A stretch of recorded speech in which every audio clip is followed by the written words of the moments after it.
감사합니다. 이 아침에 주신 하나님의 말씀, 우리 출애굽기 17장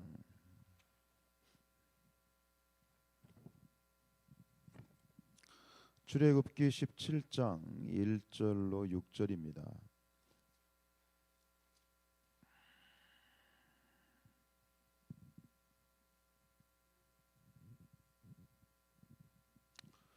출애굽기 17장 1절로 6절 함께 받들어 읽겠습니다. 이스라엘 자손의 온 회중이 여호와의 명령대로 신 광야에서 떠나 그 노정대로 행하여 르비딤의 장막을 쳤으나 백성이 마실 물이 없는지라. 백성이 모세와 다투어 이르되 우리에게 물을 주어 마시게 하라. 모세가 그들에게 이르되 너희가 어찌하여 나와 다투느냐? 너희가 어찌하여 여호와를 시험하느냐? 거기서 백성이 목이 말라 물을 찾으매 그들이 모세에게 대하여 원망하여 이르되 당신이 어찌하여 우리를 애굽에서 인도해 내어서 우리와 우리 자녀와 우리 가축이 목말라 죽게 하느냐?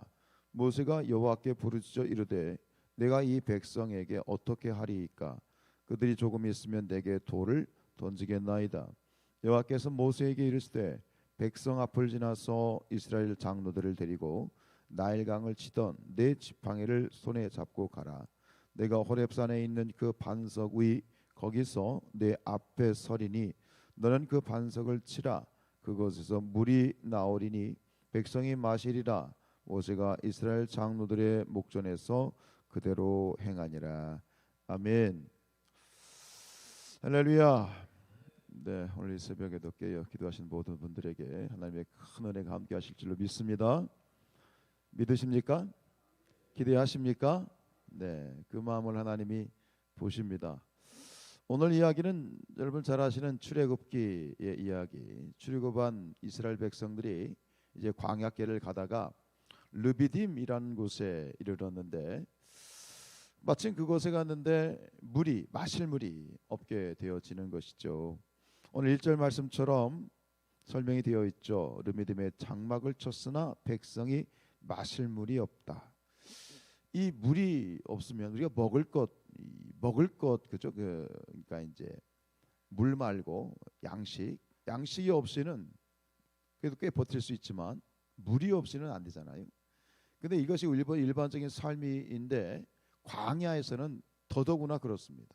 이 사막에서 물은 생명과 직결이 되는 문제 있잖아요. 그것도 한두 사람이 아니고 200만 명이 넘는 거야. 20명도 아니고 200명도 아니고 2000명도 아니고 200만 명. 어마어마한 사람들이죠. 이 많은 사람들이 물이 없어. 사실 뭐 이런 상황 가운데서 그 누구도 원망하지 않을 사람이 있겠는가 싶습니다만 여러분 한번 생각을 해보십시오. 지금 이스라엘 백성들이 자기가 원하여 이곳에 나와 있나요? 자기들 뜻대로 이곳에 나와 있나요? 아니죠. 누구의 인도하심 따라 나와 있는 거예요? 하나님의 인도하심 따라 지금 여기 와 있는 거야. 분명히 하나님의 뜻을 따라서 하나님과 구름 기둥과 불 기둥에 인도하셔서 지금 이곳에 나와 있는데 물이 없어. 내 뜻대로 가다가 물이 없다면, 문제를 만난다면 그런가 싶겠는데 하나님의 인도하심을 따라 가고 있는데 문제에 봉착을 하게 된 거예요. 우리가 생각해 볼 필요가 있죠. 역시 이스라엘 백성들은 죄된 본성대로 그저 원망하고 불평하기 시작합니다. 심지어 이 집단적으로 분노가 표출이 되어서 돌을 들어서 모세를 치려고까지 그렇게까지 합니다. 여러분, 우리가 하나님의 말씀대로 살면, 하나님의 말씀대로만 살면 문제가 하나도 없는가요? 어떠십니까? 저는 그런 적이 없어서 모르겠습니다. 그런 건가요? 하나님 말씀대로만 사는데 말씀대로만 살면 문제가 없어야 되나요? 근데 현실은 그렇지 않지요. 말씀대로만 살면 문제가 없다라고 하는 것은 이것은 사실 말이 안 되는 거예요. 우리가 하나님 말씀대로 살고 믿음대로 살아도 문제는 언제나 존재합니다. 동의하십니까? 이게 우리의 삶이에요. 우리의 인생입니다. 왜 그렇습니까? 이것이 창세기 3장 이후로 죄로 오염된 세상에 우리의 삶의 본질이에요. 뭐라고 말씀하셨어요? 죄된 아담에게 이렇게 말씀하셨죠. 네가 흙으로 돌아갈 때까지 얼굴에 땀을 흘려야 먹을 것을 먹으리라. 그러니까 우리가 수고하고 애쓰고 수많은 문제들을 만나서 그 문제를 해결해 가는 것이 우리의 인생이라는 거예요. 이것이 우리의 인생이라고 하는 거예요. 전혀 문제도 없고 걱정도 없고 근심도 없고 염려도 없는 곳은 이 세상에 딱 한 곳 있다고 그러잖아요. 어디? 무덤이라고 그러잖아요. 무덤. 무덤에 가야 문제가 없고 무덤에 가야 근심이 없고 걱정이 없는 것이지, 우리 인생은 늘 문제의 연속이에요. 말씀대로만 살아도 여전히 문제는 존재하는 거예요. 그래서 우리는 어떻게 해야 돼요? 그러니까 뭐 해야 되는 거예요? 기도해야 되는 거예요. 그러니까 기도해야 되는 거예요. 우리 인생은 이 본질적으로 목이 마르고, 우리 인생은 늘 목이 마른 거예요. 우리 인생은 늘 배가 고픈 거예요. 우리 인생은 늘 뭔가가 갈급한 거예요. 그게 우리 인생이에요. 그래서 우리가 기도로 살고 은혜로 살아야 됩니다. 이 세상은 우리를 만족시킬 수 있는 것이 어디에도 없습니다. 사람에게도 없어요. 환경에게도 없어요. 우리에게 만족을 주시는 분은 오직 한 분, 누구시다? 하나님이시다. 내 은혜가 내게 족하다. 우리가 기도하게 될 때 하나님의 은혜가 우리에게 주어질 때 그때 만족이 있는 것이지, 이 세상에서 아무리 우리가 찾고 구해도 이 세상에서는 그 어디에도 만족이 없어요. 사람에게 만족이 없어요. 그것이 우리의 인생입니다. 여러분, 문제를 원망하지 마시고 문제를 이기시기 바랍니다. 문제를 원망하지 마시고 불평하지 마시고 투정하지 마시고 그 문제를 가지고 기도하시기 바랍니다. 기도해야 문제를 이길 수 있습니다. 기도할 때 문제를 이길 수 있습니다. 기도가 답입니다. 3절로 4절에 보면 역시 거기서 백성이 목이 말라 물을 찾음에 물이 없어요. 모세를 원망합니다. 여러분, 우리가 직면한 그러한 현실 앞에 우리는 여지없이 무너지는 것이, 약해지는 것이 인간이에요. 제가 언젠가 이 예수전도단에서 목회자 이제 그 제자 훈련 DTS를 훈련을 받고, 훈련을 받으면 꼭 그 팀이 이 전도 여행을 가게 돼 있어요. 실습이죠.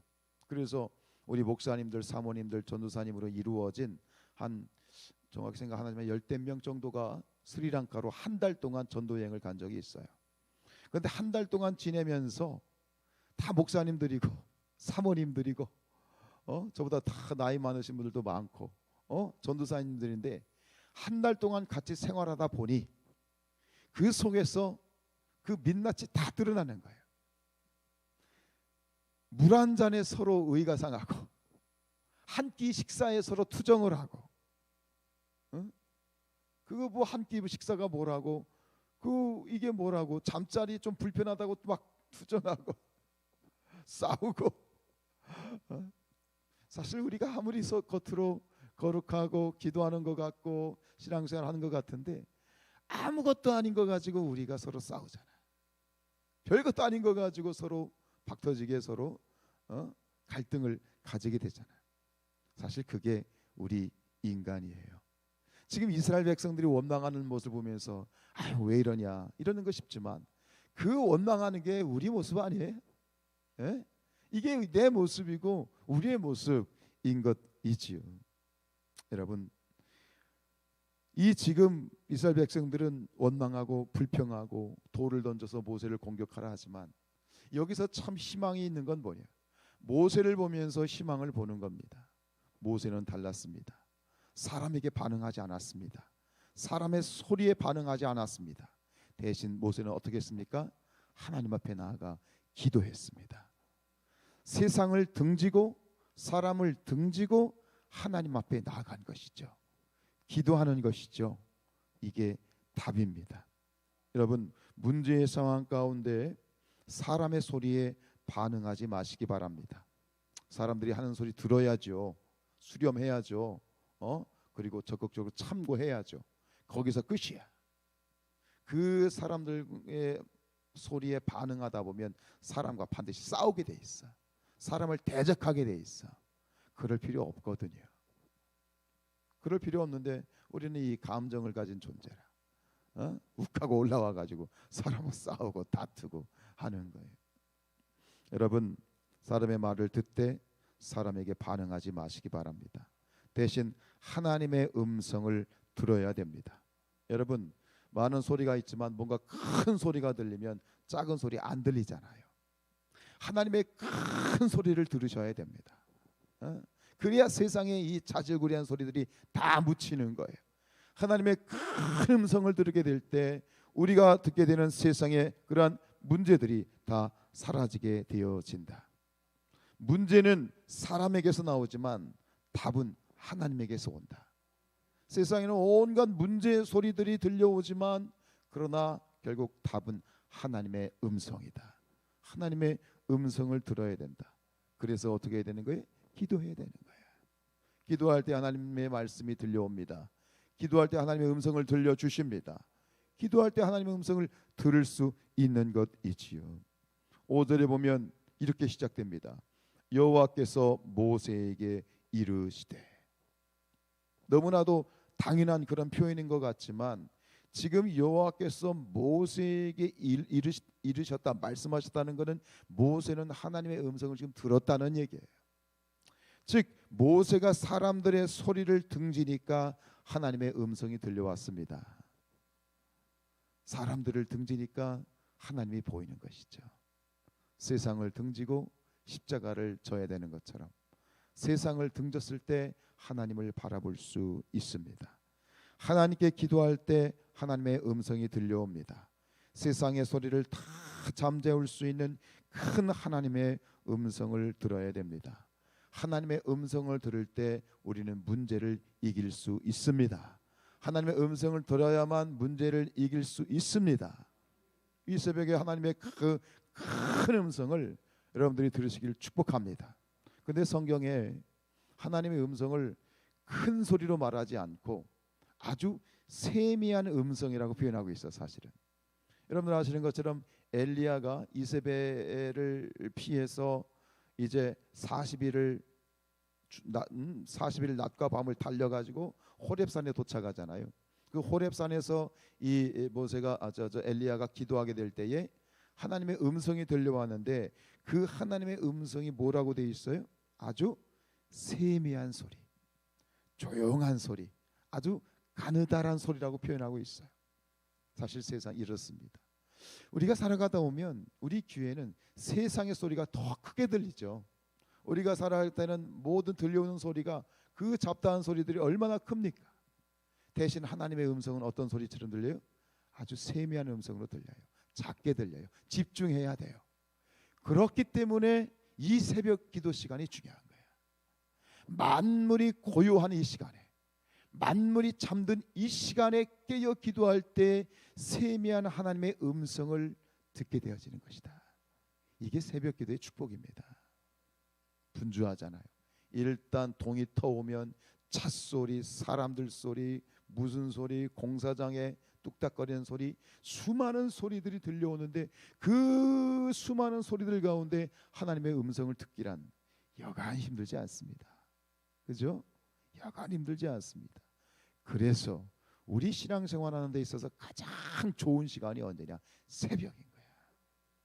새벽에 하나님의 음성, 그 세미한 음성을 우리가 들을 수 있는 최적의 시간이고, 그리고 이 예배당이 최적의 장소이다. 사랑하는 여러분, 하나님의 음성을 들어야 문제를 이길 수 있습니다. 이 새벽에 나오셔서 기도하시는 우리 사랑하는 여러분들에게 이 시간, 그리고 매일 새벽마다 하나님의 음성이 아주 크게 들려지실 수 있기를 주님 이름으로 축원드립니다. 잘